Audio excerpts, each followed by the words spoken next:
Desde la sociedad, un espacio donde convergen sociedad y gobierno, con las noticias al día de Héctor Bernal, la opinión editorial de Marco Antonio Guevara y la conducción de Víctor Medina Calderón.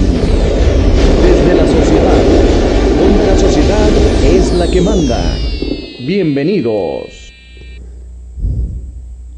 Muy buenas tardes, como siempre es un gusto tenerlos en este programa Desde la Sociedad, donde la sociedad es la que manda y se manifiesta. Hace días hablábamos de un editorial de los profesores, que todo el mundo los recriminamos, que hasta delincuentes les han dicho, vándalos y una bola de adjetivos, pues que realmente habrá algunos que sí se lo merezcan, pero hay la mayoría que no tiene por qué llevar este calificativo. Invitamos una vez más a alguien que apreciamos mucho, que es el profesor Montes, para que nos diga qué es lo que está pasando en el magisterio y si realmente merecen estos calificativos, o yo tenía razón en que no tienen la culpa los maestros. Muy buenas tardes, profesor. Buenas tardes, a quien nos sigue por la red. Pues la verdad de las cosas es que se necesita hacer un análisis muy concienzudo de la situación de los compañeros maestros. Así es.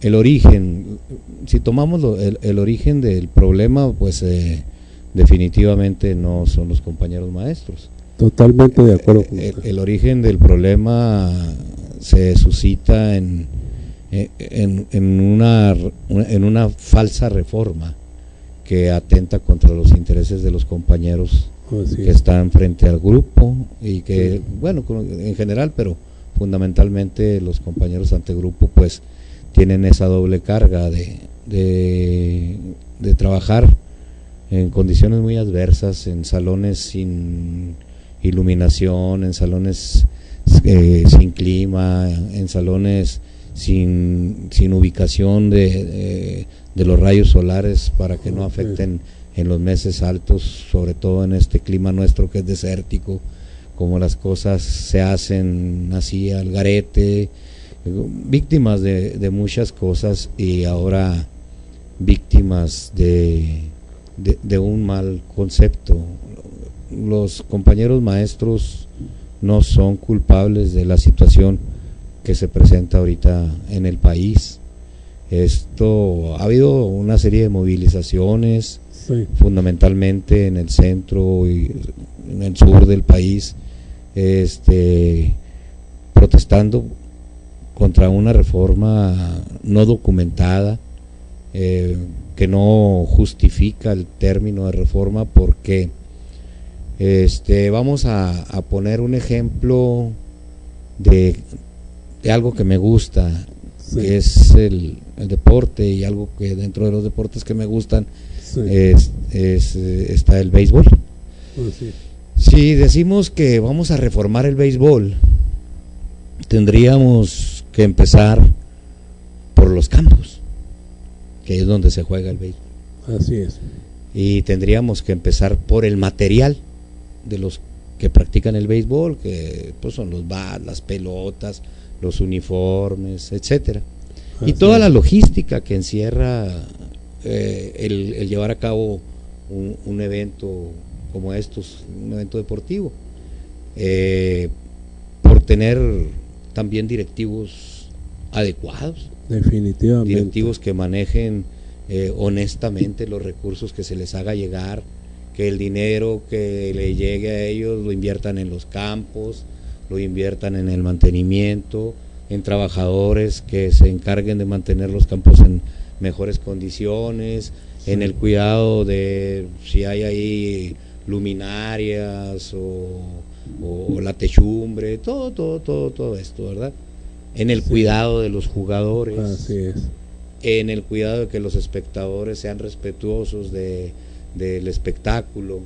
En todo lo que se circunscribe que se haga una reforma así, a final de cuentas, que satisfaga a todos, sí, no única y exclusivamente a los que dieron la iniciativa para esto. Mi pregunta iba dirigida a esto, profesor, sí, la satanización que se ha hecho de los maestros, de los profesores, porque mire, nosotros tenemos cifras y están documentadas, y he dado las fuentes las tiene Ricardo Alemán de Imagen, las tiene de Reforma, las tiene en Procesos, donde a los dirigentes, que tengo entendido que son 22 dirigentes de la CENTE que están manejando todo esto, y que Felipe Calderón Hinojosa del 2008 al 2012 les dio 600 millones de pesos a los dirigentes, que estoy totalmente seguro que no se repercutieron entre los maestros.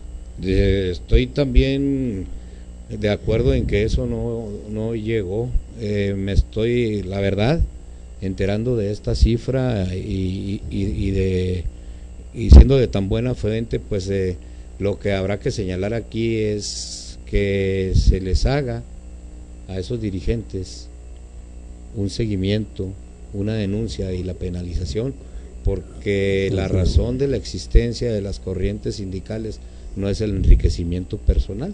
Así y es. Si ya lo hicieron con la perversa Elba Ester, lo deberán de hacer también con los compañeros de la CENTE. Y si los compañeros de la CENTE, si existen elementos que los compañeros de la CENTE tomaron dinero a título de ser líderes y a título de la presidencia de la República de Calderón, a título de mantener las cosas en calma, en acuerdos, en transitar por la sombrita y esas cosas que afectan a nuestro país, que reciban el castigo que merecen ellos. Sí, los dirigentes, definitivamente de eso no estamos. Yo sigo insistiendo, así como usted está sorprendido con esta noticia, profesor, así estamos sorprendidos nosotros, porque inclusive se habló de que a los maestros injustamente los habían retirado del Zócalo y con la fuerza pública y todo esto. Sin embargo, también existen los documentos y los tiene, vuelvo a decir, ¿quién los tiene Procesos, los tiene Reforma y los tiene Ricardo Alemán de Imagen.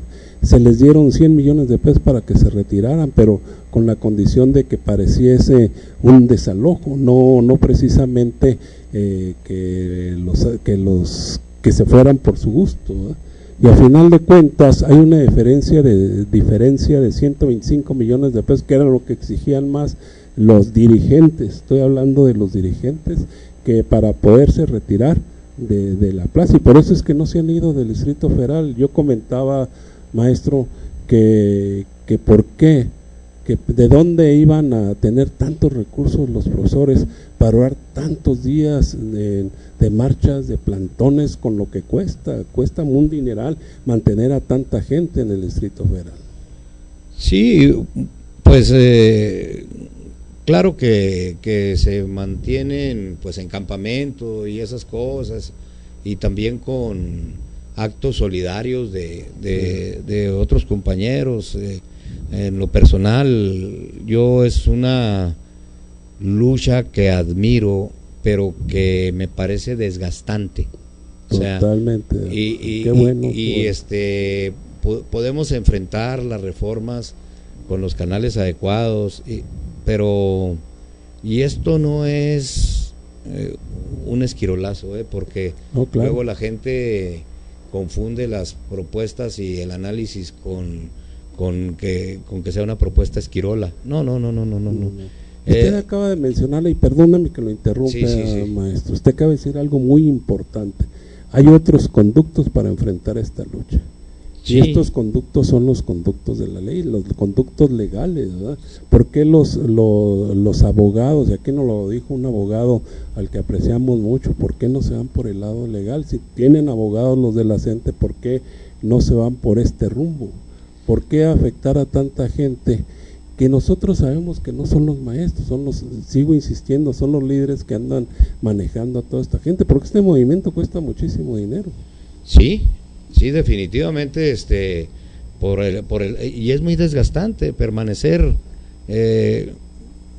admirablemente los compañeros maestros y las compañeras maestras y todos los trabajadores de la educación fuera de sus casas, durmiendo en el suelo, comiendo poco o regular, en situación de desgaste, luchando por un acto de justicia. Eso es lo alabable de los compañeros. Sí. Aquí tendríamos que hacer una división. Vamos a hacer un corte en el que pongamos los lados fuertes, sí, y donde pongamos lo que afecta a la imagen de la lucha, no solo a los profesores, porque bueno, pues el estoicismo con el que ellos están. Aquí vemos algunas imágenes de las compañeras, seguramente esas compañeras pues por ahí tienen a sus hijos hasta encargados, el papá, la hermana maestra, que es difícil, la situación es difícil y los compañeros no merecen ser vistos como villanos. Totalmente de acuerdo. Son unos luchadores. Sí, señor. Que los líderes estén haciendo un mal manejo. Ahí se nos detuvo la imagen, pero de esta situación es reprobable. Pero que los compañeros estén luchando por sus derechos y por la educación, por la existencia de la educación pública en México, por la sobreexistencia de la educación que está seriamente amenazada. Así es. Es lo plausible, ¿verdad? Sí, claro. Mire, el otro día, en una de los momentos que nos damos ahí de corte familiar, fuimos mi esposa y yo a ver una cinta, y en esa cinta uno de los protagonistas va con una nena caminando, saliendo tratando de salir del país, y le dice vámonos del país porque pues aquí está, y las marchas y los plantones, no, pues que pues no se vale. Y esa cinta es una cinta patrocinada por Televisa. Entonces tenemos que ver también los villanos del poder. Así es. ¿Sí? O sea, ¿a quién le conviene que la educación pública se deteriore en el país? Bueno, pues a los que detentan el poder, y a los que detentan el dinero, y a los que seguramente después van a comprar patentes, sí, o van a comprar derechos, a ver, o membresías. Eso está muy interesante, profesor. ¿Les interesa a los que detentan el poder de que se deteriore la educación? Sí, claro, pues ellos se van a beneficiar con eso. A ver, explíquenos. Sí, ahí le va. Sí, señor. La cosa está así. Yo tengo como principio y fin de mi existencia el enriquecerme, porque esa es la visión de los poderosos. El poder por el poder mismo, pero el poder también del manejo económico del país. Así es.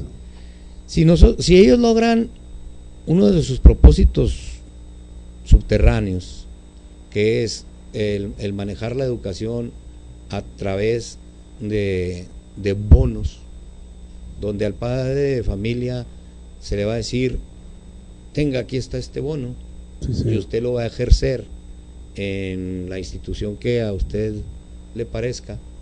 Entonces él o los dueños de esa institución van a recibir ese beneficio, y la educación pública pues evidentemente se irá mermando, y la irán mermando los malos manejos de los supuestos luchadores, como los líderes estos de la CENTE, sí, los líderes de los que se están enriqueciendo, de los que existen en proceso, en reforma, y con la persona que usted mencionó, Ricardo Alemán, con Ricardo Alemán, los datos precisos de las cantidades y los momentos, y que Calderón fue el que entregó ese dinero. Así es. Ellos. Y que en este sexenio se les entregaron para que se retiraran de la plancha del Zócalo 100 millones de pesos. No se completó lo que ellos pedían, por eso es que siguen ahí en la supuesta lucha de los líderes. Sigo insistiendo, los líderes son los que están manejando esto. Yo estoy de acuerdo con usted que los maestros se están sacrificando, y es un sacrificio estar ahí, sí, claro. Es un sacrificio estar marchando, es un sacrificio que estén denostando, que estén diciendo que los maestros son unos lapidadores, que son unos criminales y tantas cosas que les han dicho, con los cuales yo no estoy de acuerdo. No, se debería de ser poco razonable para dejarse guiar por esos malos comentarios. Sí, señor. Sí, tenemos señor. que analizar. Yo siento a través de mi ejercicio profesional, sí, señor, en condiciones muy adversas, no solo yo, sino todos mis compañeros, porque la verdad es que ahora nos llevamos a las instalaciones que pusimos de ejemplo, nos vamos a las instalaciones educativas.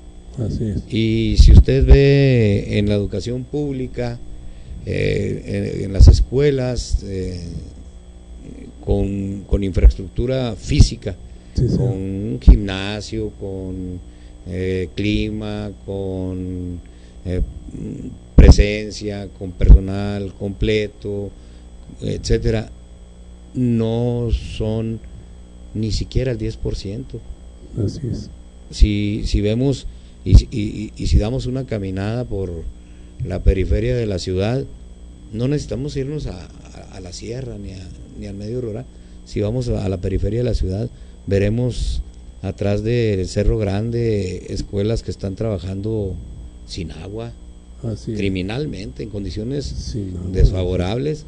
Sí. Veremos en acá de la 20 aniversario y demás cómo están destruidas las mallas ciclónicas, las desprenden, los vidrios están quebrados, los profesores atemorizados, definitivamente, en un estado lamentable desde el punto de vista profesional, laboral y humano. Entonces no me vengan ahora con una reforma hecha en las rodillas y que no es educativa, que es laboral, van a componer el problema educativo en México. Así es. Mire, maestro, en alguna ocasión hay un profesor que estaba haciendo su servicio social, se le llama, en una población cerca de Ojinaga, y resulta que él daba clases. Él llegó a hospedarse en una casa de ahí, en 2 cuartos eran, y ahí daba clases a los alumnos, y de repente lo acusaron de abusar de los niños, ¿no? De abusar de uno de los 2 niños, porque estaba dando en la clase. ¿Quién se dio cuenta? No sabemos, pero sin embargo, estas condiciones se dan precisamente por el abandono que está usted hablando, de las autoridades. Y yo sigo insistiendo con los líderes, porque después de los documentos que tuvimos, a los que tuvimos acceso, pues nos damos cuenta que los maestros de alguna manera lo están sacrificando, y usted me está dando la razón ahorita de que ignoraba de que los líderes estos corruptos, porque los líderes corruptos, sí, como la maestra y como muchos más que hay, son los que están enriqueciendo, y los que están mandando a la guerra y a los que están desprestigiando son precisamente los profesores. Sí, pero luego además otra cosa que tenemos que señalar, que es lamentable, es que Juan Díaz de la Torre, en su carácter de secretario también general del Sindicato Nacional de Trabajadores de la Educación, esté dando por avalada una reforma y que esté diciendo que los maestros estamos de acuerdo en ello, y no es cierto. El problema aquí es que Juan Díaz tiene los dedos en la puerta. Así es. Y tiene los dedos en la puerta porque claro, era el que firmaba los cheques que gastaba el Bester. Definitivamente. Entonces aquí nos están canjeando, órale. Les cambio mi libertad, mis prerrogativas, la posibilidad de manejar los millones de pesos que se manejan, etcétera, etcétera. Y les oferto, como secretario general, aceptar la reforma, validarla, y no solo eso, decir que mis compañeros también la aceptan. Y eso es un absoluto absurdo y una falta a la verdad, porque los profesores no estamos de acuerdo ahorita con la reforma educativa, no por no estarlo, sino porque no está bien sustentada, como no lo estuvimos con la reforma a la ley del ISSSTE. Y que se recuerde que esa reforma a la ley del ISSSTE la validó el Bester. Así es. Y que por eso el gobierno panista le dio manga ancha y hasta la posibilidad de hacer un partido personal, que es el PANAL. Nueva Alianza. ¿Sí? Entonces, vamos a revisar toda la situación, porque parece así como que, caray, pues ¿qué está pasando? Está pasando esto. Está pasando que los grupos del poder se están distribuyendo como se distribuyeron el PAN y el PANAL, el país. Ahora el regreso del PRI está rescatando el control de la educación. De la educación. Pero no por la educación misma, la educación no les interesa.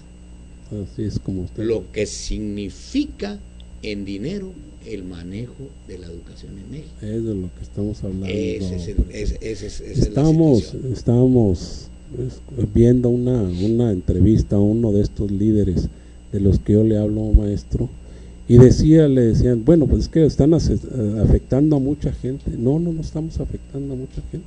Bueno, sí han afectado a mucha gente con sus marchas, han afectado al comercio, sobre todo en el Distrito Federal y en algunos estados. No estamos afectando a nadie. Y los niños no están saliendo afectados tampoco. No, tampoco están afectándose. ¿Cómo no van a salir afectados los niños si no les están dando clases? No, es que eso las vamos a reponer. Yo comentaba aquí con Víctor Medina precisamente que cómo van a obligar a los niños que no les dieron todas esas clases a tener horas extras de clases para reponer eso. Entonces yo siento que sí están saliendo afectados. Ah, sí, claro. Aquí afortunadamente, como estamos en el manejo de la verdad, sí, no tenemos compromiso más que con la verdad. Eso es lo que me gusta, qué bueno, desde que empezamos. Mire, los muchachitos sí están siendo afectados. Qué bueno que lo está diciendo alguien con autoridad, un maestro. La cosa es que existe un programa anual de trabajo. Sí. Y se divide por unidades de trabajo. Así es. Entonces, cada unidad va siendo hilada con las próximas unidades hasta terminar el ciclo escolar. Entonces, cada una de ellas es una pieza medular para el aprendizaje del muchachito. Y no se puede subsanar a matacaballo. Es decir, ahora, como no trabajamos 6 meses, en 3 meses vamos a trabajarlo todo el año. No es cierto. No es cierto, no se puede hacer eso. Afortunadamente, en lo personal, iba a decir nosotros, pero en lo algunos personal, compañeros maestros no coincidirán conmigo y prefiero manejarme en lo personal. Yo he caminado en la lucha social en diferentes facetas. Así es. Empezamos en esto allá por el 72 en la Normal del Estado con la lucha estudiantil que se daba aquí en el estado de Chihuahua, que todavía tenía mucha presencia, que la sección octava estaba manejado por la representación democrática. Había muchos compañeros del Partido Comunista en la sección, los secretarios generales, los secretarios de organización, etcétera, estaban ahí y nosotros ya de estudiantes nos identificábamos con la gente de la sección 8. Esa fue una de nuestras facetas, la lucha estudiantil, aquella de la preparatoria popular que se le llamaba de la comisión mixta, cuando desapareció la preparatoria y se crearon aquí los colegios de bachilleres. En todas estas innovaciones hay afectación. La preparatoria se cursaba en 2 años. Y para meter el colegio de bachilleres pues hubo que desaparecer una de las preparatorias más emblemáticas, que era la preparatoria de la ciudad de Chihuahua, que estaba en el campo, en el viejo campus universitario. Así es. ¿Se le llamaba prevocacional o algo así? Sí, la vocacional, la prevocacional. La cosa es que allí estaba la prepa. Y estuvo en movimiento los compañeros de agronomía que aprendieron milicias y los compañeros de derecho. El movimiento estudiantil estaba en esos momentos, el movimiento magisterial. Luego después, ya como profesor, se incorporó al movimiento sindical, pero luego no estamos al torno y nos involucramos en movimiento campesino. Estuvimos en las luchas ejidales, estuvimos a cargo cuando se estuvimos en la de Palomas, estación de Río Chihuahua, cuando pasó de ser una empresa para ser donde se explotó la sal. Estuvimos en la lucha de los compañeros de Ejido de Revolución. El Ejido presentaba números negros, Ejido ejemplar a nivel nacional. Entonces Entonces hemos estado en todo eso y hemos aprendido o hemos intentado en el a no afectarlos, a quien no se debe afectar. Eso es totalmente, estamos de acuerdo. Nosotros hicimos como nuevo sindicalismo, ahora sí, en 1999, una demanda de 10 puntos que cubrimos aproximadamente en 6 o 7 semanas en una marcha de Parral a la ciudad de Chihuahua, de la tumba de Villa al monumento de Villa, pero caminábamos sábado y domingo, que ese es el tiempo nuestro, no es el tiempo de nuestros alumnos ni el tiempo de la patria, y por eso los ultras, los radicales nos decían los neocharros, porque como no apedreamos al Heraldo, así es, y como no cerraron calles, como no paramos un tronco en la carretera para que no pasaran los camiones de línea, etcétera, entonces nosotros éramos tibios o neocharros, y no, tampoco es verdad eso. Nosotros somos que tenemos un estilo de lucha. Ahora nos vamos a meter a algo muy popular, que es la lucha libre. Habrá los técnicos y los rudos, podrán acusarnos de técnicos, pero no nos acusen de vendidos, no sean cobardes. Definitivamente, y eso es lo que está pasando por culpa, insisto porque tengo los números, por culpa de unos líderes corruptos que están manejando la educación. Bueno, en algunos estados, ¿verdad? Bueno, no, yo no puedo decir que todos los líderes sean corruptos o no sean corruptos, ¿verdad? Pero eso tenemos la muestra de Juan Díaz, que sabemos que firmaba los cheques de la maestra, y tenemos la documentación, no la tengo en las manos, pero les doy las fuentes de quien la tiene, de los maestros corruptos, tanto de Oaxaca como de Michoacán, como de Guerrero, que son los que están causando los desmanes, y usted lo acaba de decir, maestro, están afectando a mucha gente. Así es. Se pueden hacer las marchas, se pueden hacer los plantones, se puede hacer todo sin afectar a terceros que nada tienen culpa de eso, y sin afectar a los niños, que son los más perjudicados, con que no les den clases. A esos es a los que tenemos que proteger, a nuestro material de trabajo, y además pues son los hijos de la patria. Así es el futuro de México. Tenemos que cuidarlos, tenemos que tratarlos con todo el respeto y todo el cariño y todo el profesionalismo que debe tener un trabajador de la educación. Qué bueno, maestro. ¿Quiere agregar algo? Me gustaría seguir platicando con usted, tenemos otro invitado y quisiéramos seguir platicando con usted porque nos alienta mucho. Y mire, teníamos razón, y todas las gentes que nos han visto y toda la gente que ha estado con nosotros y nos ha comentado lo que hemos platicado, tiene razón. Hay gente buena en el magisterio, aquí lo está demostrando un maestro que ha estado en la lucha, que no está dentro de las huestes corruptas que hay tantas. Yo lo he oído hablar, yo lo he visto actuar, y realmente le dijo, voy a hablar con el profesor Montes para que nos diga que ese líder con el que hablaron, que dice que no se está afectando a nadie, está mal.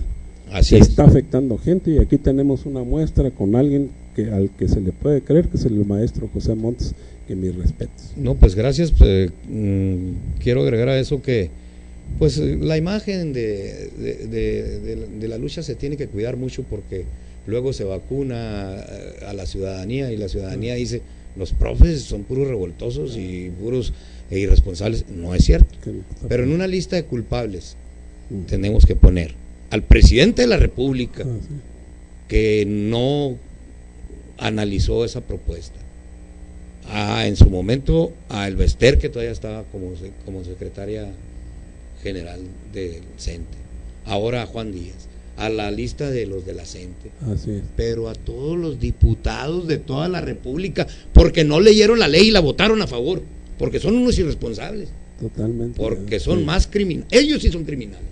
Sí, porque muchos de ellos ni saben de lo que se está hablando y votan.